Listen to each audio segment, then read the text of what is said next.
مولانا رومی بازار سے گزر رہے تھے۔ مولانا صاحب کے سامنے کریانے کی ایک دکان تھی۔ ایک درمیانی عمر کی خاتون دکان پر کھڑی تھی اور دکاندار برفتگی کے عالم میں اس خاتون کو دیکھ رہا تھا۔ وہ جس چیز کی طرف اشارہ کرتی، دکاندار ہاتھ سے اس بوری سے وہ چیز نکالنے لگتا اور اس وقت تک وہ چیز تھیلے میں ڈالتا جاتا جب تک خاتون کی انگلی کسی دوسری بوری کی طرف نہیں جاتی۔ دکاندار دوسری بوری سے بھی اندھا دھند چیز نکال کر تھیلے میں ڈالنے لگتا۔ یہ عجیب منظر تھا۔ دکاندار برفتگی کے ساتھ گاہک کو دیکھ رہا تھا اور گاہک انگلی کے اشارے سے دکاندار کو پوری دکان میں گھما رہا تھا۔ دکاندار اللہ دین کے جن کی طرح چپ چاپ اس کے حکم پر عمل کر رہا تھا۔ خاتون نے آخر میں لمبی سانس لی اور دکاندار کو حکم دیا، چلو بس کرو، آج کی خریداری مکمل ہو گئی۔ دکاندار نے چھوٹی چھوٹی تھیلیوں کے منہ بند کیے، یہ تھیلیاں بڑی بوری میں ڈالیں اور بوری کندھے پر رکھی اور خاتون سے بولا، چلو زبیدہ، میں سامان تمہارے گھر چھوڑ آتا ہوں۔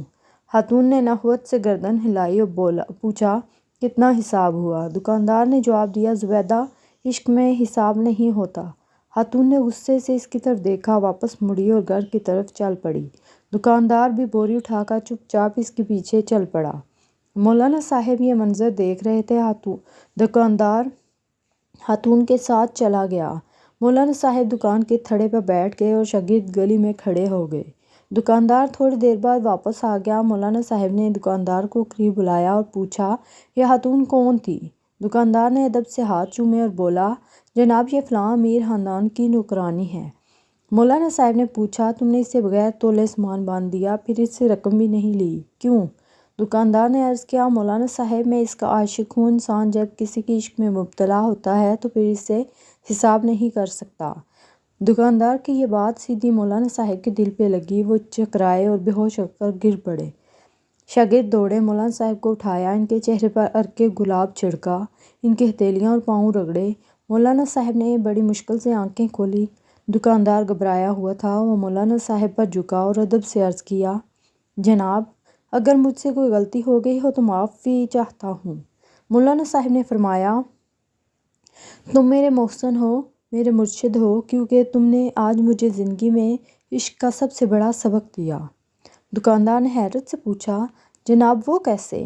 مولانا صاحب نے فرمایا، میں نے جانا کہ تم ایک عورت کے عشق میں مبتلا ہو کر حساب سے بیگانے ہو، جبکہ میں اللہ کی تسبیح بھی گن گن کر کرتا ہوں، نفل بھی گن کر پڑھتا ہوں، قرآن مجید کی تلاوت بھی اوراق گن کر کرتا ہوں، لیکن اس کے باوجود اللہ تعالیٰ سے عشق کا دعویٰ کرتا ہوں۔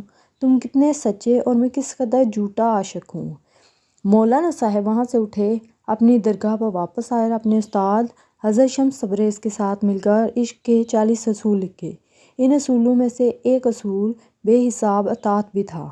یہ مولانا صاحب مولانا روم تھے اور یہ پوری زندگی اپنے شاگردوں کو بتاتے رہے کہ اللہ تعالیٰ نے ہمیں نعمتیں دیتے ہوئے حساب نہیں کیا، چنانچہ تم بھی اس کا شکر ادا کرتے ہوئے حساب نہ کیا کرو۔ اپنی ہر سانس کی تار اللہ کے شکر سے جوڑ دو، اس کا ذکر کرتے وقت کبھی حساب نہ کیا کرو، یہ بھی تم سے حساب نہیں مانگے گا، اور یہی کل عشق الہی ہے۔